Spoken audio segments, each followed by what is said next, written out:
Morning guys. আমরা এখন আছি মিরিকে। এখন বাজে সকাল ওই 9টা নাগাদ। গরম কফি আমার বউ বানিয়েছে, আর তার সঙ্গে মিরিকের লেকে সুন্দর মনোরম প্রকৃতি উপভোগ করছি। আর এরপরেই আমরা এখান থেকে রওনা দেবো দার্জিলিং এর উদ্দেশ্যে। মিরিক থেকে দার্জিলিং এর উদ্দেশ্যে রাস্তার মাঝখানে যে ভিউ পয়েন্ট করবে আপনাদের সঙ্গে শেয়ার করবো।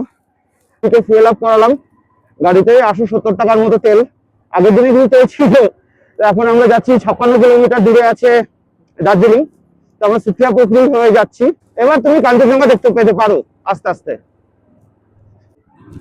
এবার কাঞ্চনজঙ্ঘা দেখতে পাওয়ার সম্ভাবনা থাকবে গোটা রাস্তাটা জুড়ে। রোদ ঝলমলে সকালে কাঞ্চনজঙ্ঘার অল্প অল্প দেখা পেয়েছি। আর রাস্তায় যেসব জায়গাগুলো পড়েছিল তার মধ্যে ওকাইতি টি গার্ডেন ছিল, আপনার গোপালধারা টি গার্ডেন ছিল। সেখানে আমরা বেশিক্ষণ দাঁড়াইনি। গুফা পাতাল ভিউ পয়েন্ট আছে, সেখানেও আমরা দাঁড়াইনি। আমাদের ডেস্টিনেশন ছিল পশুপতিনগর। রাস্তার দুধারে বেরিয়ে দেখছি কত সুন্দর পাহাড়ি গাঁদা ফুল হয়ে রয়েছে। আর পশুপতিনগর যেতে গেলে পশুপতি ফটক মানে ইন্ডিয়ার বর্ডারে আপনাদেরকে যেতেই হবে। সেখান থেকে মিরিক থেকে বেরিয়ে পড়েছি আমরা 10টা 10:30 নাগাদ। এখন প্রায় বাজে 11টা, 8 ঘন্টা চলে এসেছি। এখন আমাদের অল্টিটিউডে আছি আমরা 5740 ফিটে আছি। এরপর আমরা যাচ্ছি সুকিয়ার দিকে। ব্রেকফাস্টটা করবো। এটা ওকে যেমন ভালোবাসে যেটা সেটা হচ্ছে মোমো, নয়তো ম্যাগি। দেখি আমিও কিছু খাবো, আমার ইচ্ছা আছে ভিত্তির নুডলস খাবো। পশুপতিনাথ মন্দির এখান থেকে মাত্র 3 কিলোমিটার, আর সীমানা ভিউ পয়েন্ট 10 কিলোমিটার। তো সীমানা ভিউ পয়েন্টের পরেই পড়বে আমাদের লেকে জগৎ। আমরা এখন নেপালে এন্ট্রি করতে চলেছি। আর এখানে বাইকের আমাদের পারমিট সমস্ত কিছু করিয়ে, লাইসেন্স জমা করে, রেজিস্ট্রেশন সার্টিফিকেট সব দিয়ে এখন আমরা জাস্ট বাজারটাকে একটুখানি ঘুরে দেখব। আর তারপরে পশুপতি মন্দির যাব, দেখে আমরা আবার টুয়ার্ডস দার্জিলিংয়ের দিকে যাব। তো এখানে বাইক, 4 হুইলার সব কিছু নিয়ে আসা যায়। তো বাইক নিয়ে আপনি নেপালের মধ্যে এন্ট্রি করলে একটা ওদের যে স্পেকুলেটেড যে অ্যামাউন্ট আছে সেই অ্যামাউন্টটা পে করে আপনি যেটাকে ওরা পারমিট বলছে, সেই পারমিটটা দিয়ে আপনি অবশ্যই বাইক নিয়ে যেতে পারেন। তো যাই হোক, আমরা বেশি দূর যাবো না বলে আমরা আর বাইক ভিতরে রাখিনি, আমরা চেকপোস্টের কাছেই রেখে দিয়েছি। দেখতে যাচ্ছি এখন পশুপতি মন্দির। যদিও পশুপতি আসল যে মন্দির সেটা কাঠমান্ডুতে, পশুপতিনাথ মন্দির। এখানে একটা পশুপতি মন্দির আছে, দেখা যাক কিরকম। थोड़ा सा सूप होना चाहिए। इसमें होता है। अच्छा, मोमो में थोड़ा सूप होगा नहीं ना? दीजिए एक मोमो दीजिए, चिकन मोमो।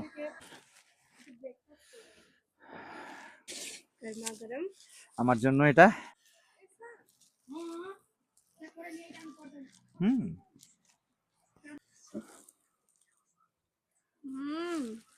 সব আবার নেপাল, এটা নেপাল বর্ডার, সেখানে বসে রেডি।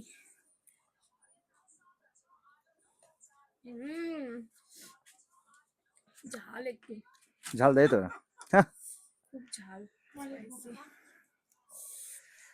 তো খাওয়া দাওয়া করেই আমরা গেলাম পশুপতি মন্দিরে। তো হাঁটা পথ প্রায় 1.5 কিলোমিটারের মতনই ছিল। চলে এসেছি পশুপতি মন্দিরে। খুবই সুন্দর, ছোট্টখাটো ছিমছাম মন্দিরটা, খুব সুন্দর।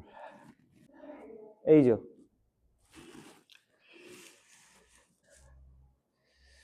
শিবলিঙ্গটা একটু অন্যরকম।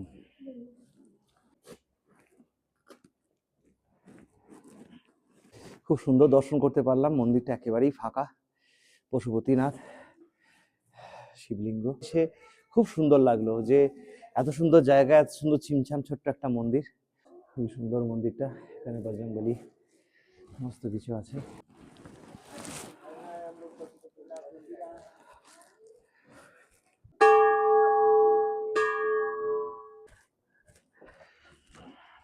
এখন পশুপতি মন্দির থেকে বেরোবার পালা। আমরা এখন নেপাল থেকে বেরিয়ে যাচ্ছি। পশুপতি মন্দির দেখে বেরিয়ে এখন আমাদের নেক্সট ডেস্টিনেশন হলো সীমানা ভিউ পয়েন্ট।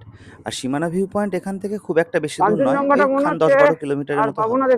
দেখুন কি বিস্তৃত নীল আকাশ, আর তার তলায় কত সুন্দর পাইন আর রোডেনড্রনের জঙ্গল, আর মাঝখান থেকে কত সুন্দর রাস্তা। যাত্রাপথটা খুবই মনোরম, খুবই সুন্দর, আর তার সঙ্গে বয়ে যাচ্ছিল ঠান্ডা হাওয়া। অসাধারণ লাগছিল। কখনো মনেই হয়নি জার্নিটা একটু বোরিং। খুবই সুন্দর। আর পৌঁছে গেছি সীমানা। এখান থেকে দেখা যায় মানেভঞ্জন ছোট্ট একটা গ্রাম, আর এখান থেকেই কিন্তু সান্দাকফু ফালুটে ট্রেকিংও হয় চিত্রে হয়ে। আর দেখুন সুদূরে বিস্তৃত কত সুন্দর কাঞ্চনজঙ্ঘা, অসাধারণ লাগছিল দেখতে। হ্যাঁ, বরফ আছে। সীমানা ভিউ পয়েন্টে কিন্তু বেশ সুন্দর ছোট্ট একটা বাজার বসে। এখানে চকলেটের দোকান, জামা কাপড়, গরম বস্ত্র যেগুলো আছে শীতকালের, সেগুলোর দোকান বসে। আমরাও কিছু জিনিস কেনাকাটি নেওয়া করলাম। হলো? তার মধ্যে শুধু চকলেটই কিনেছিলাম। তুমি তো অনেক বাকি লজেন্স কিছু আর নিয়েছো। কিনিনি। গোটা রাস্তাটা এখন খেতে খেতে যাবে। খিদে নিয়ে আগে খেতে হবে। কোনটা খাবে? দাও না।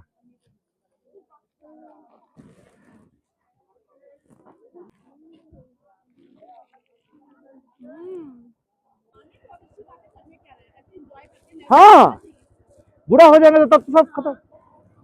सुखिया এখান থেকে 4.5 কিলোমিটার সুখিয়া বাজার। আমরা এখন যাচ্ছি এটাকে বাঁদিকে সান্দাকফু যারা ট্রেক করে তাদের সান্দাকফু যাওয়ার রাস্তা এটা মানে ভঞ্জন। আর আমরা যাচ্ছি দেখো দার্জিলিং, তিস্তা, কালিম্পং, ঘুম এখান থেকে 12, দার্জিলিং 20 কিলোমিটার। সুখিয়া পুকুরি বাজারে দাঁড়িয়েছিলাম একটু টাকা পয়সা এটিএম থেকে তোলার জন্য। তারপরে ওখান থেকে যাওয়ার ডেস্টিনেশন হচ্ছে লেপচা জগৎ। আর লেপচা জগৎ ওখান থেকে খুব বেশি দূরে নয়, 10 কিলোমিটারের মতো। আর লেপচা জগৎ থেকে দার্জিলিং আরোই কাছে, 14 কিলোমিটারের মতো, একদমই কাছে, খুব ইজি উপরে রাস্তা। যেতে হবে। উপরে কি আছে? আমরা এখন এসেছি লেপচা জগতে। লেপচা জগৎ ভিউ পয়েন্ট দেখতে যাচ্ছি। টিকিট করে দিয়েছি এখানে 20 রুপিস। ওটা ভিউ পয়েন্ট, ওখানে বসে দেখতে হবে। তো দেখা যাচ্ছে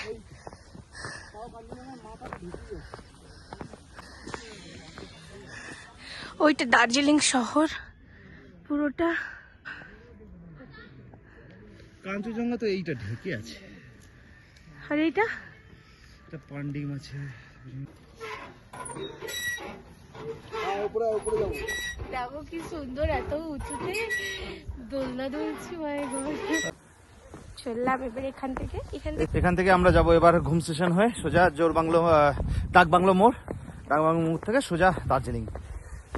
কারণ এবার সন্ধ্যা হতে চলেছে, আমাদেরকে হোটেলও নিতে হবে। আমরা আগে থেকে প্রি বুক কিচ্ছু করিনি।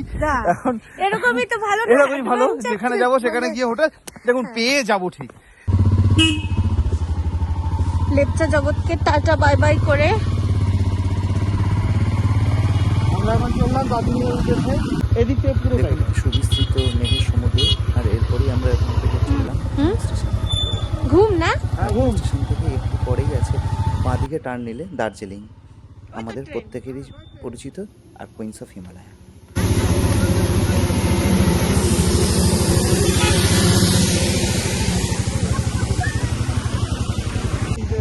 এই জায়গাটা বাতাসিয়া লুপ। হ্যালো গাইস, তো আমি আর আমার বউ এখন এসেছি দার্জিলিং এ। দার্জিলিং এখন ঢুকতে পারিনি, এখন দার্জিলিং বাতাসিয়া লুপের কাছে আছি। এখানে একটা নরিগমা রেস্টুরেন্টে আছি, যেখানে আমরা এখন দুপুরবেলা বাঙালির তো চাই ভাত ডাল একটু চাই, না হলে বাঙালির 16 আনা পূর্ণ হবে না। তো সেটা পূর্ণ করার জন্য আমরা এসেছি নরিগমা রেস্টুরেন্টে। সেখানে এসে এখন আমরা থালি খাবো, চিকেন থালি অর্ডার করেছি 2টো। আর এখান থেকে তারপরে খেয়ে দিয়ে আমরা রওনা দেবো দার্জিলিং এর উদ্দেশ্যে। আচ্ছা, আরেকটা জিনিস দেখাই আপনাদেরকে, দেখুন কি অসাধারণ ভিউ। দেখুন আপনাদেরকে দেখাচ্ছি কাঞ্চনজঙ্ঘার কি অমায়িক ভিউ, কি অসাধারণ দেখা যাচ্ছে এখান থেকে কাঞ্চনজঙ্ঘাকে। লাঞ্চ, গরম গরম লাঞ্চ, ভাত ডাল সবজি চিকেন, এই যে বসে আছে, একদম পুরো ধোঁয়া উঠছে। কি গো কেমন খাচ্ছ? দারুণ, অনবদ্য, ভালো না? অনবদ্য। নগরিমা রেস্টুরেন্ট অসাধারণ। দুপুরে খাওয়া দাওয়া শেষ করে এখন আমরা ক্রমশ যেতে চলেছি দার্জিলিং এর উদ্দেশ্যে। ডান দিকে পড়েছিল ঘুম মনেশ্রী। আর কথা বলতে বলতে দেখুন চলেও এলাম আমাদের যে হোমস্টে সেখানে, দ্য ব্লেসিন হোমস্টে। আর ম্যাল থেকে 5 মিনিটের ওয়াকিং ডিস্টেন্স। এটা হচ্ছে আমাদের এখানে ওয়াশরুম দিয়েছে, এক্সস্ট ফ্যান ট্যান সবই আছে, খুব পরিষ্কার পরিচ্ছন্ন। এটার জন্য আমার খুব ভালো লেগেছে। আমাদেরকে দিয়েছে ইলেকট্রিক কেটেলটা, এখানে টিভি আছে। আচ্ছা, আমরা হয়তো আর একটা ব্ল্যাঙ্কেট চেয়ে নেব। এই দুটো বসার জন্য বেতের চেয়ার আছে। সকালবেলায় এখান থেকে খুব সুন্দর ভিউ দেখা যায় কাঞ্চনজঙ্ঘা এবং পুরো রেঞ্জটা, এবং সেটা কালকে সকালবেলা দিয়ে আপনাদের সঙ্গে শেয়ার করব। তো আজকে হলো 31 ডিসেম্বর 2025। কালকের সকাল হয়ে গেলেই হয়ে যাবে 2026 পয়লা জানুয়ারি। ভিডিওটা আমরা এখানেই শেষ করছি। চলুন দেখা হবে নেক্সট ভিডিওতে। আর অ্যাডভান্স হ্যাপি নিউ ইয়ার।